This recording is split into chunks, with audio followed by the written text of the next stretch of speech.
32 € la nuit, on n'est pas loin de la chambre d'hôtel la moins chère de France, non? Hier soir, je me suis arrêté sur une aire de repos. Il n'y avait personne et du zouk. J'ai commencé un peu à flipper. C'est effrayant, non? Je me suis dit, bon, il est temps que j'aille dormir. Je me suis donc arrêté ici, ça s'appelle Enzo Hotel. Donc déjà, le nom, on est dans le thème. Ça sonne un peu karting, tuning, ça va avec la façade. C'est sûr que si ça s'appelait Charles-Henri Hotel, ça aurait un peu moins matché avec le lieu. Ou alors Enzo Hotel, c'est une référence à Ferrari, avec tout ce rouge et ces damiers.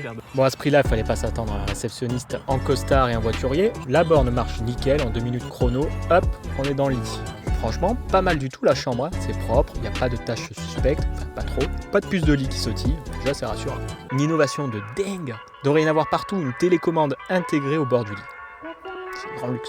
Alors évidemment, 32 € la nuit, il fallait pas rêver, il n'y a pas de douche et de toilette privée, mais il y a quand même un lavabo dans la chambre. Mais bon, soyons honnêtes, est-ce qu'on a besoin de tout ce luxe pour une nuit d'étape? Les parties communes font le job, hein. Bon, on est le lendemain matin, franchement la nuit, nickel, hein. Vraiment pas mal la nuit, pour voyager en itinérance, rapport qualité-prix est imbattable.